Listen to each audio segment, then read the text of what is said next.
Hello, hello. It's Alexander again, and this time I'm going to be doing a reaction video to something that I'm a subject matter expert in.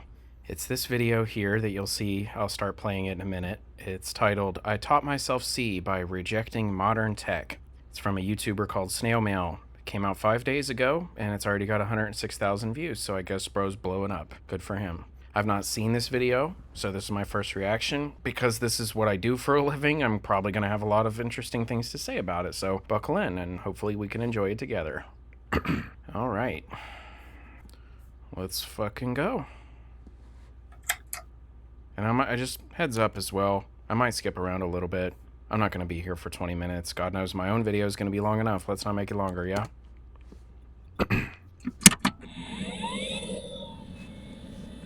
Okay. That's Do you hear that? He somehow got, That's the sound I heard every day, all day, for 3 weeks. I've been working on something I never thought I'd actually be able to do.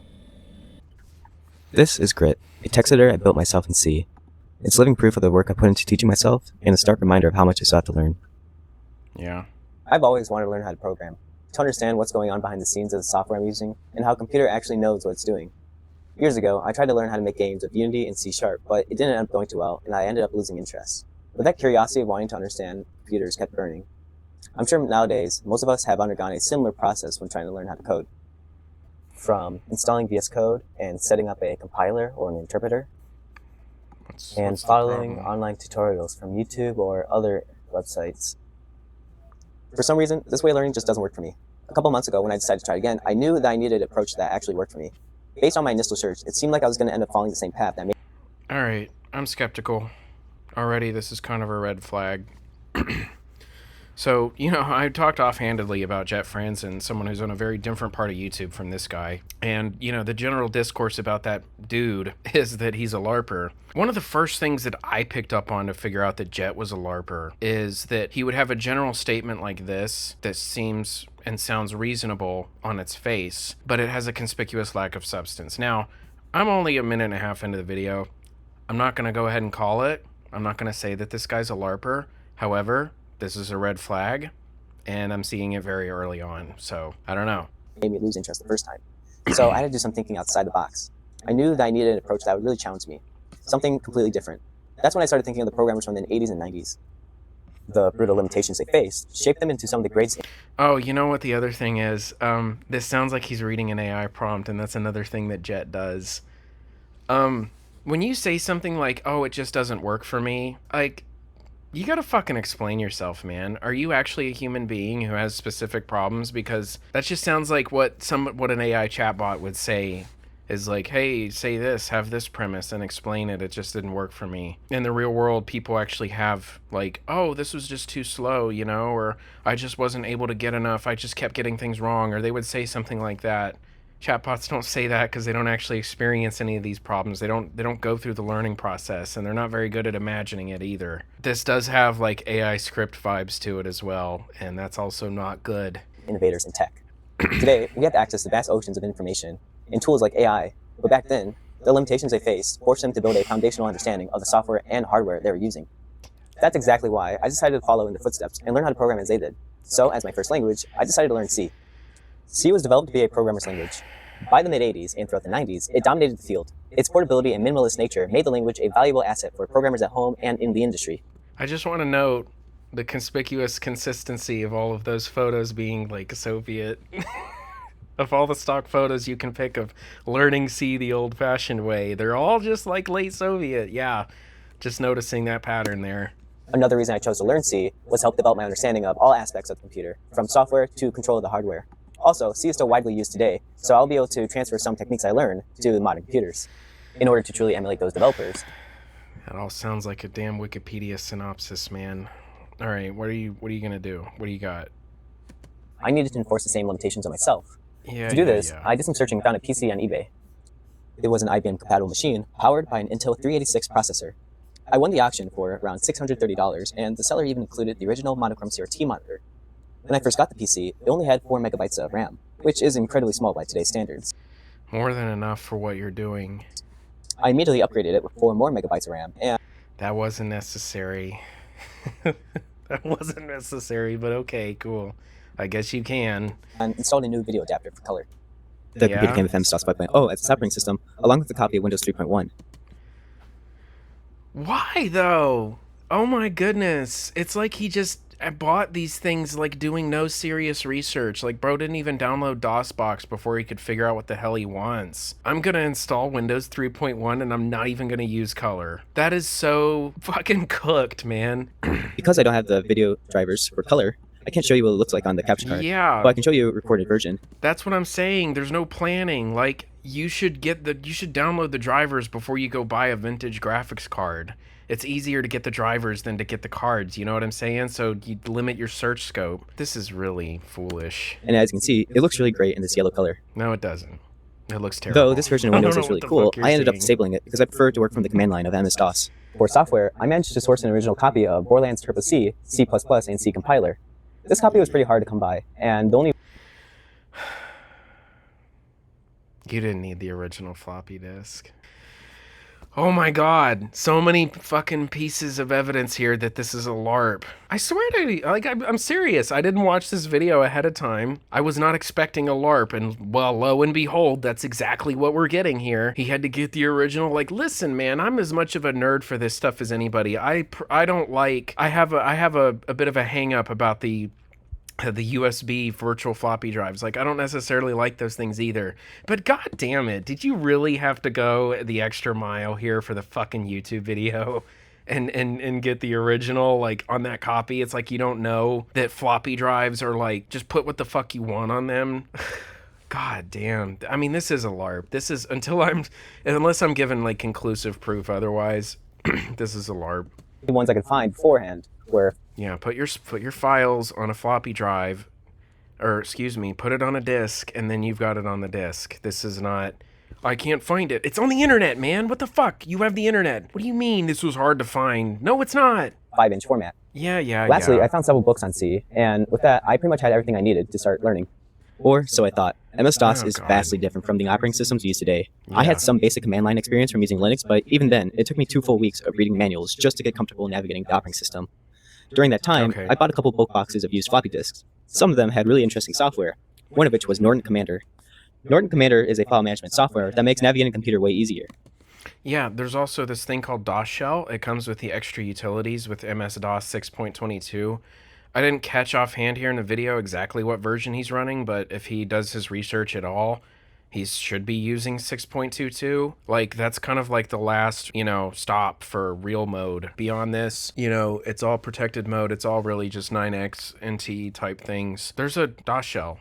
Norton Commander's kind of antiquated even at the time. But I guess when everything's kind of a LARP and you're just kind of doing this for the video, yeah, let's get Norton Commander because that's what everybody talks about on the forums. Everybody is all nostalgic about the Commander, so we got to get that one, even though, like, my premise here is that I'm learning how to do things and I'm totally not doing it for show. Norton Commander also came with a text editor, which would replace Edlin, the text editor that I originally shipped with DOS. When I actually started reading the books I bought, I started with the C Programming Language 2nd edition. It's what gave me my first real glimpse into C. Yeah. Okay, listen, there's one thing I want to say about the editor stuff. There's new software that you can use that's not that bad. If you want some old school IDE and you're not really doing it for the views, Pacific C compiler is going to be the path of least resistance for you. That's what I use, at least in as much as I've ever been experimenting trying to bootstrap some kind of C program for my own purposes. But if you're feeling a little bit more frisky, there's this other editor called G. I don't know, it's probably going to take some Google foo if you want to go find that, but it's a single executable program. It's like a DOS program that somewhat resembles Emacs or Vim. It's out there. It's on GitHub if I remember correctly. There's a lot of better software to be using than just whatever is the commercialized memory of a collective of 50-year-old men. There's also like, what was it called? A386. This dude, he made one of the best independent x86 assemblers, and he sells it. Like you pay for it. Like I bought a copy, but he's got a free version. You can buy it, and he emails you the zip folder. It's pretty darn cool, and his assembler's very nice. You just the freemium model is like you got to pay for 32-bit stuff, but you can do 16-bit for free. A lot of stuff out here. A lot of stuff I'm also not hearing about. Just the same old tired. This is what the algorithm wants type shit. It's kind of sad, man. Once I read Pointers on C by Kenneth Reek, which out of all the other books I bought so far, this is the best, I think. That's great. All right, I'm programs I done with mentioned this earlier. kid's library. I don't want to hear about his damn book collection. Reading data is the most important part of this and any program. Without proper care, memory can become corrupt. This means that memory could start being improperly stored, erased, and the program start accessing locations of memory that who knows what could be there. And that kind of error on a Okay. machine from this era will cause something called a segmentation fault. No, it wouldn't. And it's kind of interesting here. I have something to say. Here's how he gets this wrong. He's conflating the reporting of a segmentation fault that you see on normal hosted systems, like anything modern that you might ever write C programs on, with the segmented memory model that's used in 16-bit x86. If you overwrote the memory here, you wouldn't get a segmentation fault. It wouldn't do that. It wouldn't crash out and just go back to the command liner. The reason that that's able to happen on modern computers is because they have protected memory and they have a running kernel in the background that intercepts a lot of those things. And in that case, what they're referring to as a segmentation fault is actually a bit of a misnomer because it's not a segment per se. It's actually memory paging. That's how that happens, and it's very sophisticated these days. They have sentinels and all this fun stuff so that you can allocate 13 bytes and going to the 14th one will cause one, and it's all very robust and helpful and whatnot. But on these machines, actually, you wouldn't have any of those things, especially since you're compiling with for DOS. I'm assuming you're not using DPMI. He might be. I don't know. Maybe some very primitive version of this could happen, but this is not how that works. It's not that a machine has a segmented memory model and so you get a segmentation fault if you don't handle your memory right. That's not the logic at work here. What else do we have? Bar is that I still haven't added a way to limit how much text can be stored. Right now, you can accidentally open a massive file and it will crash your computer. Yeah. Most of you might shudder at the word malloc. A here, No, I it would wouldn't. delete itself from the stack the moment the function resolves. So, to the dismay of some, dynamic I have to do with pointers. Way more interesting once you add human interaction. What if you start that line? These are all issues I had to think about when managing text, most of which I didn't think about until they're already an issue. In the edit file, Oh, which I've been goodness misnaming this entire gracious. time and it's actually called modes, the current line of interest that the user actually edits is a temporary copy of it, similar to the buffer system in the dynamic memory management engine. The user can move around and modify text inside this buffer. All right. There's a lot of going on here just to fill up the runtime. This is probably why programming isn't a bigger genre on YouTube, because there's no way that you guys are actually sitting through all of this. As somebody who does it for a living, I don't sit through all of this. You're watching me skip right now. Okay, so he looks through Linux documentation. How's that relevant to DOS? This is clearly the Linux man pages, by the way. It's linux.die.net. And that's what he's using to program DOS. There's a lot of accidentally getting things right here. I don't think he really understands, at least not enough to be making a video without embarrassing himself. I know, some of you guys probably think that that's unfair of me, but if you've seen how people jump down my throat about getting things wrong, then maybe you understand why I don't speak unless I know what I'm confident I know what I'm talking about. Now, to show you the rest of the functionality of Grit, let's go into this test file I made. This very long line shows you how the single line scrolling should be implemented. As you can see, just this one line scrolls, and we can still see the rest of the text just fine. Here, I can insert more text, and you can see how I insert more lines of text. Hold on. It's the cause of this noticeable flicker. You see, these Conio.h library functions, while really great, they work by implementing system interrupt. What the fuck is he saying? Hold on. Let me just do this right from the top. Bro needs to slow the fuck down. Did you see that flickering? That's caused by a gap in my knowledge. Okay. Right now, Grit displays text by relying on functions from the Conio.h library. Functions like Conio. He calls it Conio like it's the Coney Island. That's so weird. go to XY, which targets the cursor to physically move to location. This technically works, just it's the cause of this noticeable flicker. You see, these Conio.h library functions, while really great, they work by implementing system interrupts. You see, back in the day, programmers wouldn't do that. They would skip those functions. Instead, they would write data directly to the video adaptive memory, and that's how they would display stuff on screen. But I don't know how to do that yet. So to fix that, I'm going to be teaching myself assembly, which is why my next video will be on assembly, specifically MASM, Microsoft's macro assembler. I found this version of MASM 6.11 unopened. Well, not anymore. I opened it for $100 on eBay. And so to go along... Again, not necessary, not conducive to learning, but I guess it does make for some good content. I want to put Massim on my shelf. I do have a shelf filled with stuff of my own like this, but it's just stuff that I collect. You got to understand what these things actually are when they sit on people's shelves. This is not, look at me, this is what I know, this is what I value. Just treat it for what it is. It's art, it's expression. I'm not going to sit here and kid you guys that, like, well, this is what's good, you know? Like a freaking, like, I'm an automobile enthusiast or whatever. That's not how this is. You do not and should not just go and buy all of your shit on eBay without doing any fucking research just because, I don't know what you read. People said that this was good, or you just find a lot of signal about this and think, well, if anything goes wrong or if I don't know what I'm doing, I'll be more likely to get help.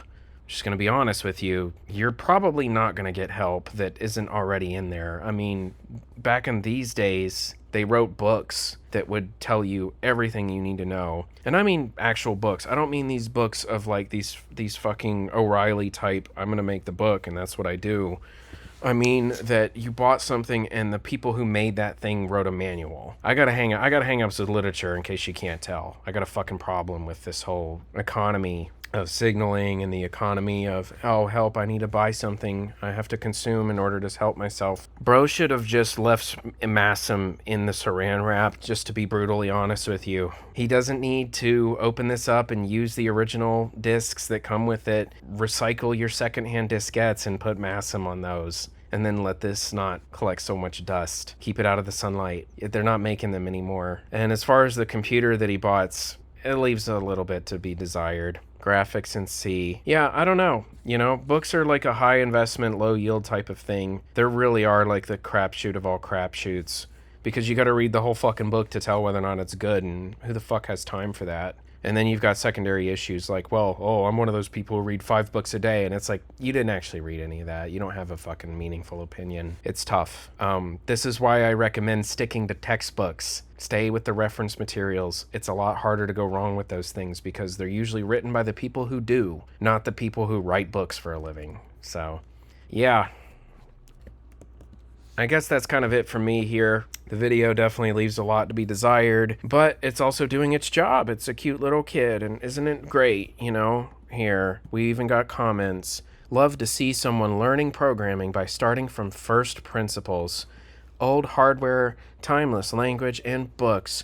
You're well on your way to becoming a cracked programmer. I don't know about that, man. I think that this makes for great content and it makes for a great perception that that's what's happening. And, you know, we're probably not really actually seriously thinking about, is that actually what's happening? Is this really the greatest thing ever? I think it's whatever. I'm just really skeptical about the whole kayfabe, especially when I see that there's a lot of like, I didn't really do my research about this. I just went buying things on eBay because I've got expendable income. Because eventually, like, hey man, if you want to blow up, then that's going to consume you, and you don't have to become, you're not actually becoming an expert in any of this stuff. You're not going to become a cracked programmer. You're going to become the next YouTuber that people like to act like he's a cracked programmer, which is not what the world needs. We don't need more jabronis. We don't need more posers. We need more people who actually do that. So good luck with this.